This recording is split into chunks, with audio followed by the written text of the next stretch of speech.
केदारेश्वर जा रहे हैं, केदारनाथ बद्रीनाथ जा रहे हैं, केदारनाथ जा रहे हैं ना, क्यों जा रहे हैं वहाँ, इतनी भीड़ क्यों हो रही है?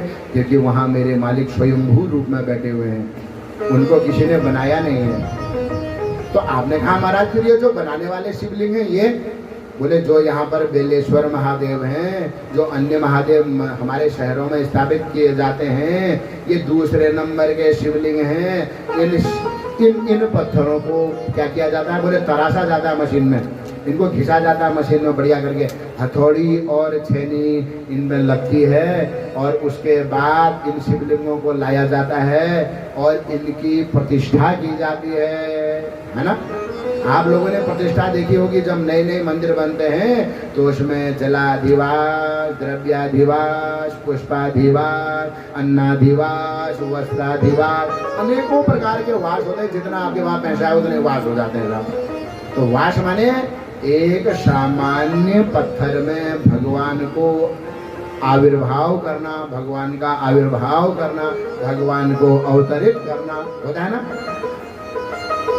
यह देखो था तो वह पत्थर, पर उस बेचारे ने हथौड़ी और छेनी खा करके अपने को ऐसा बना लिया है कि वह भगवान बनने लायक बन गया है। उसी प्रकार सज्जनों, हमने भी, हमारा शरीर है तो ये मांस का, शोणित का, इस शरीर के अंदर दुनिया भर की विष्ठा आदि भरी पड़ी है, पर यदि हम भगवान की भक्ति करेंगे तो इसके अंदर भी भगवान आने की सामर्थ्य हो जाएगी।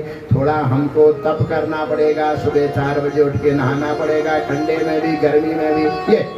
इसी प्रकार ठीक सज्जनों, वह जो पत्थर होता है, जिस शिवलिंग को बनाया जाता है, उसको ब्राह्मणों के द्वारा 3, 5, 7, 11 यजमान की श्रद्धा और सामर्थ्य के अनुसार विधि पूर्वक प्रतिष्ठित किया जाता है।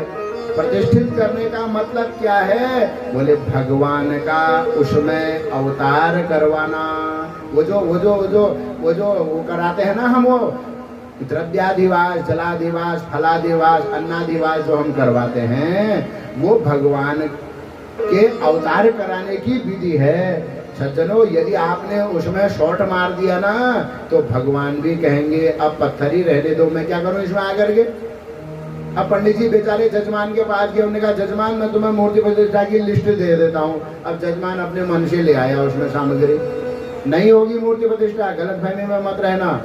वैसे तो व्यापक रूप से भगवान हैं। यदि आप चाहते हो कि जिस नए मंदिर को हम बना रहे हैं वह विधि पूर्वक प्रतिष्ठित हो, तो उसकी सामग्री जो उपयुक्त होनी चाहिए, होती है, वह आनी ही चाहिए।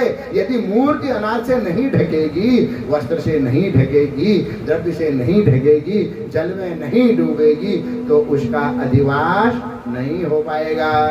इसलिए विद्वानों ने एक विधि निकाली, जैसी मूर्ति होती है फिर उसकी एक छोटी छोटी मूर्ति बनाते हैं, उस मूर्ति को उससे ज्वाइंट करते हैं, उस बेचारी उस मूर्ति को डुबाते हैं, फिर अन्न फल आदि में क्या करें, मजबूरी है। सज्जनों, बड़े ज्ञान की बात है। मेरा कहने का मतलब है, जिस मंदिर को बनाने में आप परिश्रम कर रहे हो, उस मंदिर में कर्म कांड करने में न्यूनता नहीं करनी चाहिए। उससे मंदिर में जो आने वाला देवता है वह नहीं आएगा। ये देवता जो पत्थर में हम बुला रहे हैं ना, ये अपने आप नहीं आता है, इसको बुलाना पड़ता है। इसलिए लोग कहते हैं कि इस मंदिर में जब मैं जाता हूँ तो मेरी मनोकामना जल्दी पूरी हो जाती है। और कुछ मंदिर तो ऐसे हैं बेचारे, वहाँ महीने में एक बार धूप जलाने भी आदमी नहीं जा रहा है। क्यों?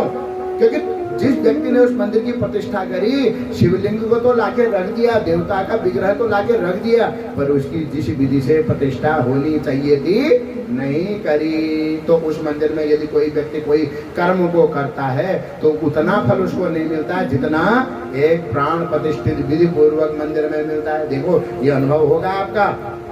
इसलिए लोग महाराज ज्योतिर्लिंगों में जाते हैं। क्यों जाते हैं? क्योंकि उन ज्योतिर्लिंगों की जो प्राण प्रतिष्ठा है या अन्य जो विशेष शिवलिंग है उनकी प्रतिष्ठा विधि पूर्वक की गई। मेरा एक ही जोर है, जोर किस बात में है कि यदि आप किसी मंदिर को स्थापित करते हो तो ध्यान रहे उसकी प्रतिष्ठा की विधि अच्छी हो, तभी आपको ज्यादा लाभ होगा। वैसे तो हरि व्यापक सर्वत्र समाना, प्रेम ते प्रगट वही में जाना।